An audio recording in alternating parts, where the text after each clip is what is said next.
Hello and welcome to the Seeking Tranquility podcast. I'll be reading my story today, A Ramble Through West Germany in 1975. When I disembarked from my ship, MS Caribia, in Cuxhaven in late May 1975, I had only the vaguest of plans of how I would spend my time in Germany. That is, West Germany, as the country was still divided at that time. I was fond of a number of 17th century German composers from North Germany and imagined a pilgrimage to Lübeck and the Marienkirche there, thinking of the journey Johann Sebastian Bach had made from Saxony to Lübeck in 1705 to hear the Adventmusiken of Dietrich Buxtehude. I was also fond of the sound of organs from the so-called North German school of organ builders of that time, above all the clear, crisp, and sometimes snarling sound of instruments built by Arp Schnitger, and I hoped to see and hear some of them. Beyond this idea, I had no distinct itinerary. I managed to realize my modest plan for travel in the north of Germany, through Niedersachsen and Schleswig-Holstein. Just as I'd had insufficient money to travel to Europe by air, I had little for other forms of transportation and relied almost wholly on hitchhiking to get around. On my way to Lübeck, I passed through the village of Altenbuch, close to Cuxhaven, and visited the Nikolaikirche there, meeting the organist who was practicing at the time and who let me play the instrument as well. I remember how the hair on the back of my neck prickled up toward the end of the first section of the Buxtehude prelude in G minor.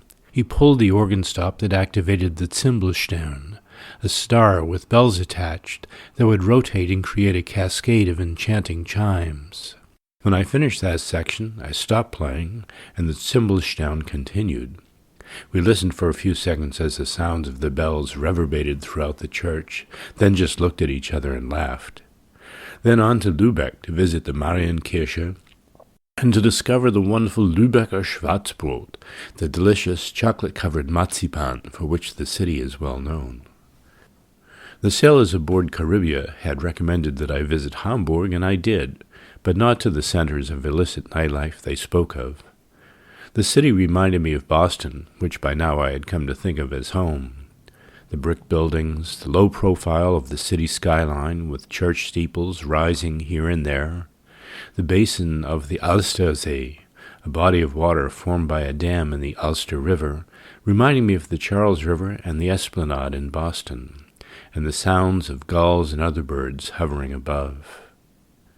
I had found a map and wandered around the town.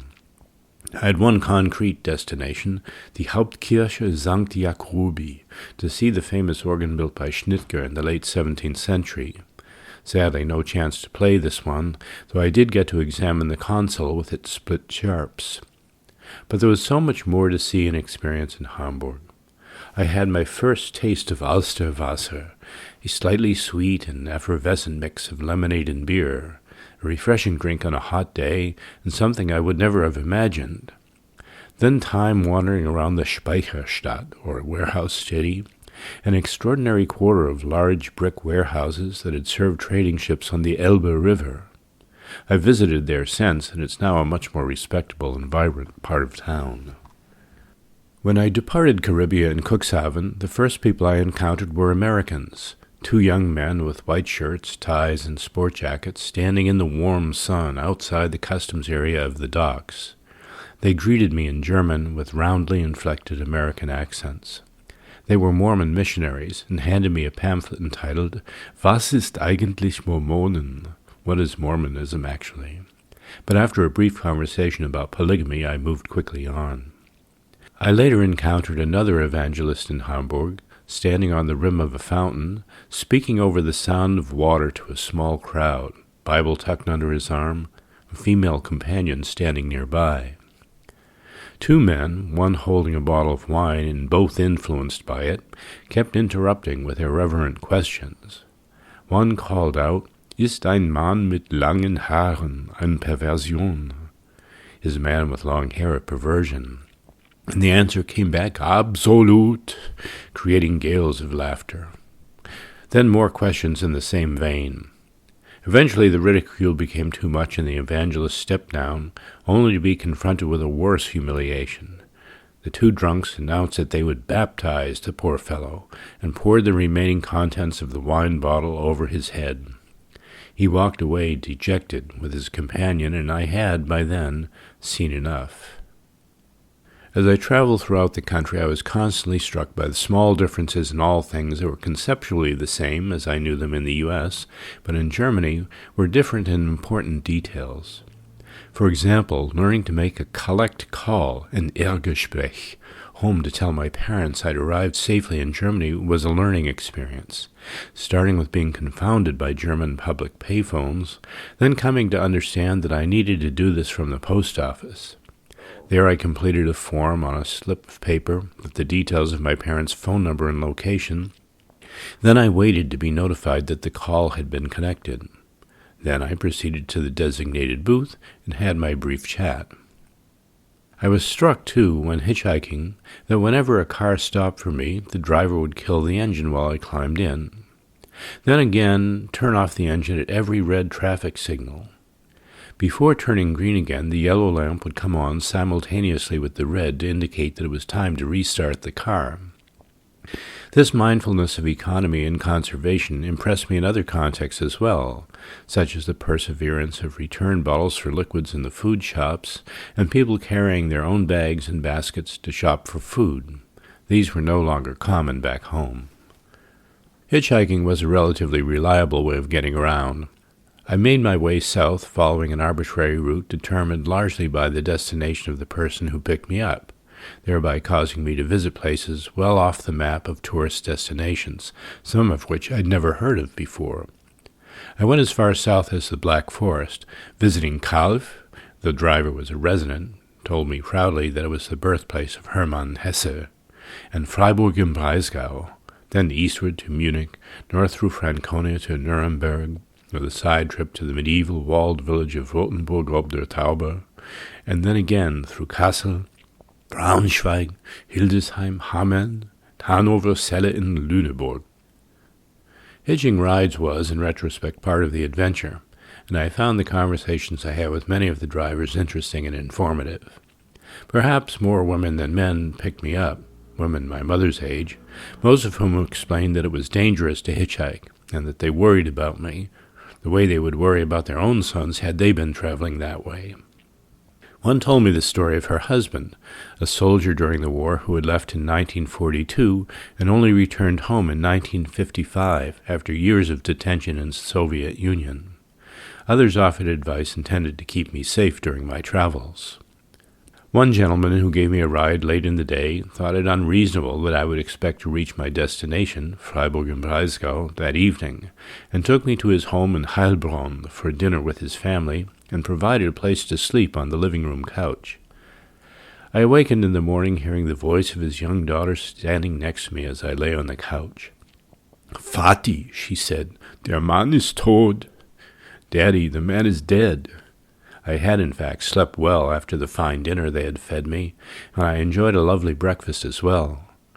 The girl's mother explained to me that I would more easily get a ride hitchhiking if I had a sign with the destination, and she created one that read Student nach Freiburg, or Student to Freiburg, which in fact got me a ride quickly, all the way there.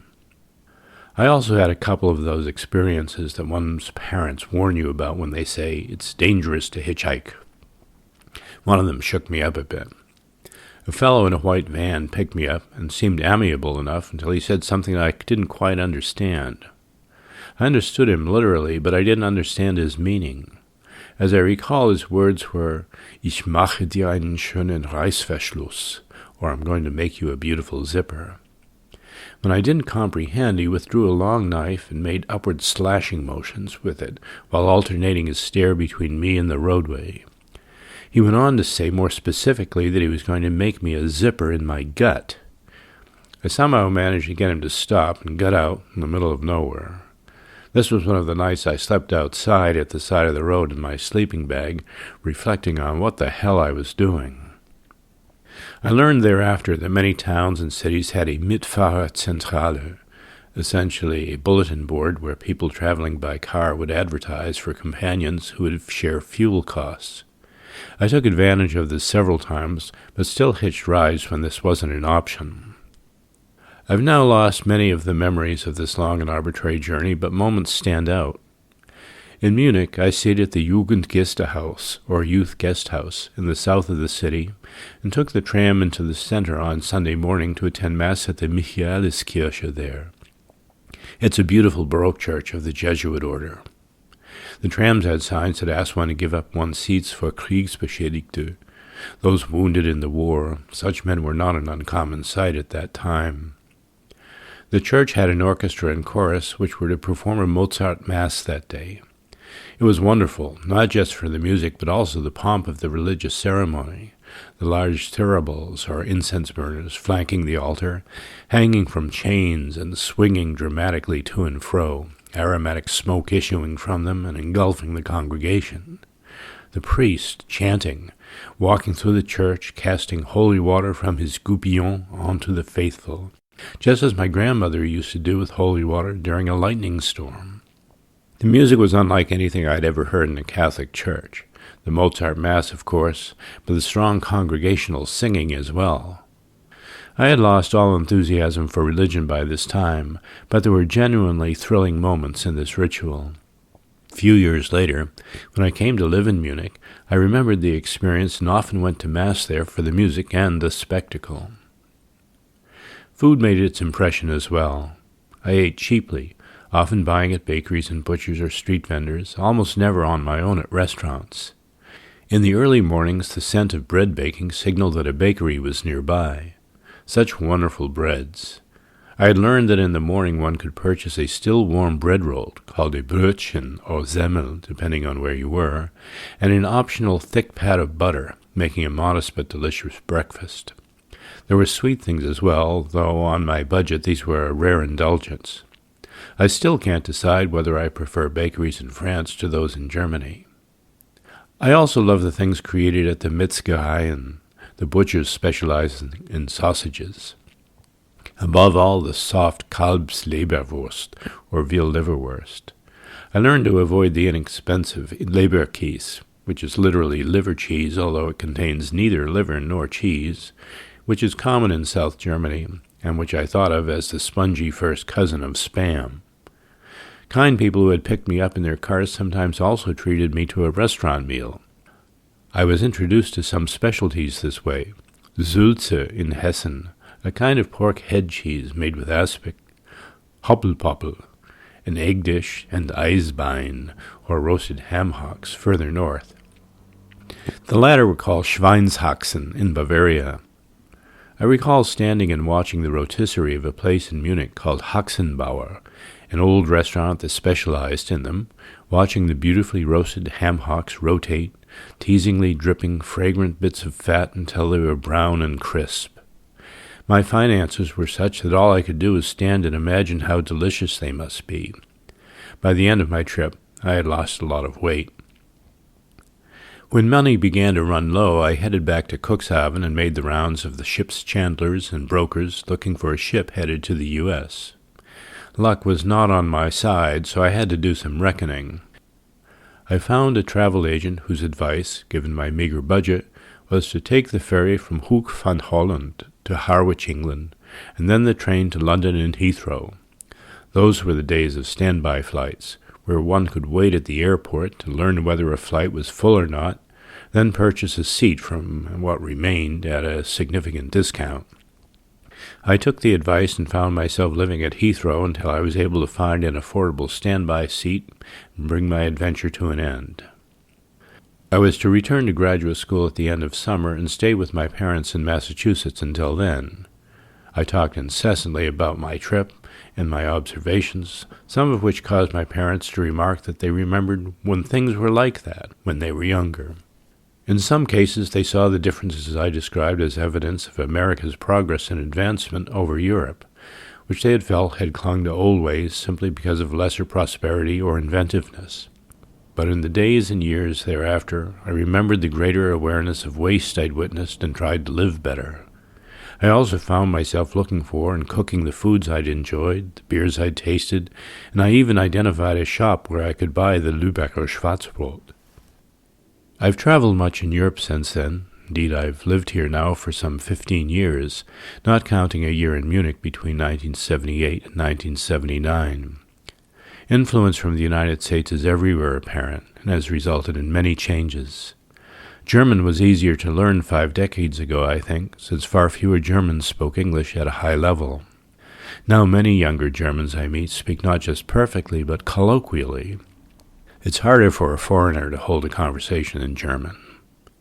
Technology is pervasive and in its own dimension creates a sense of sameness across national borders, as do the media that depend upon it. The signs on public transportation no longer refer to those injured by warfare, but promote deference to the elderly and disabled. Recycling bins are ubiquitous and have largely replaced the old reusable bottles, and public payphones are almost impossible to find. But culture is deeply embedded and shapes values, expectations, and behaviors, and there's still for me much to absorb, learn, and appreciate. Thank you for listening.